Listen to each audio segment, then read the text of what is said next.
During the medieval era, axes were more than tools. They were terrifying weapons that could inflict very deep wounds. Today, craftsmen still make battle axes for use in the entertainment industry.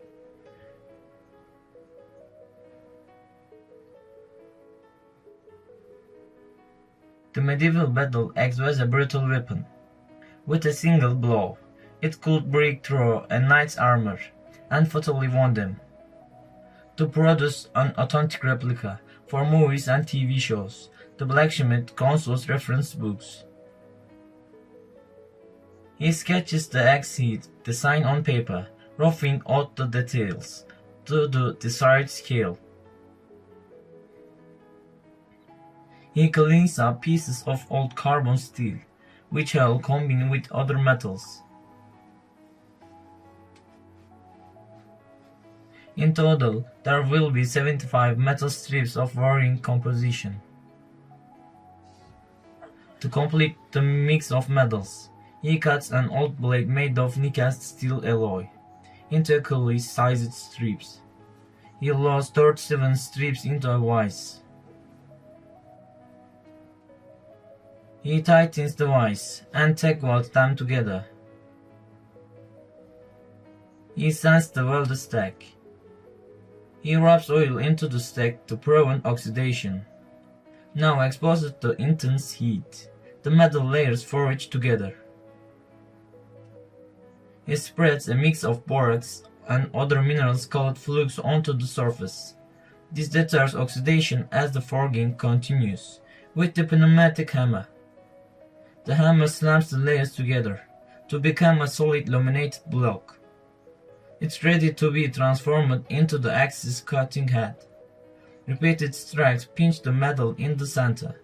He sprinkles the flax mixture onto the surface of the metal fork.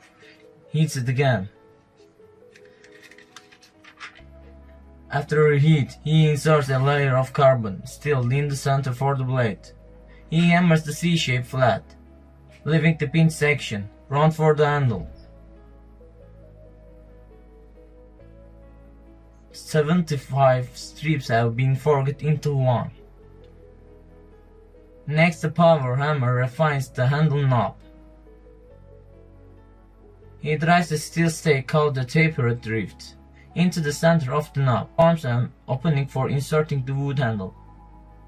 Using the power hammer, he now flattens the blade end of the axe head substantially.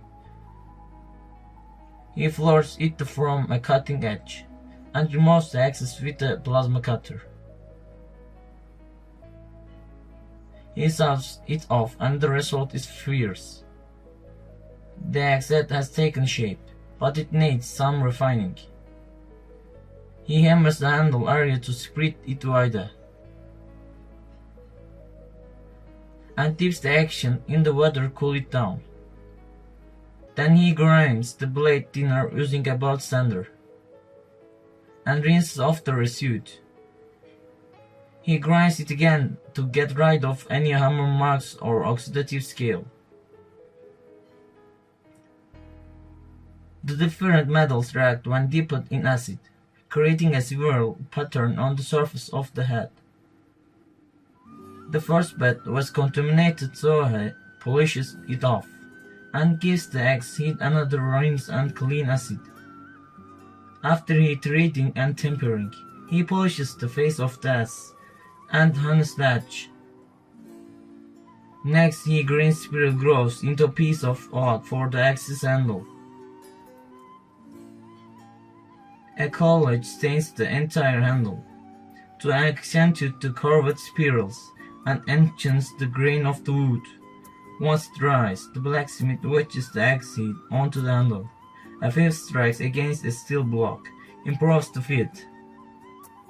Finally, he hammers upholstery studs onto the handle to simulate the rivets that reinforce the original medieval axe handles.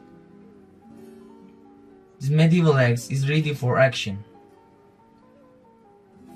Medieval axe replicas are authentic props for any TV show or movie.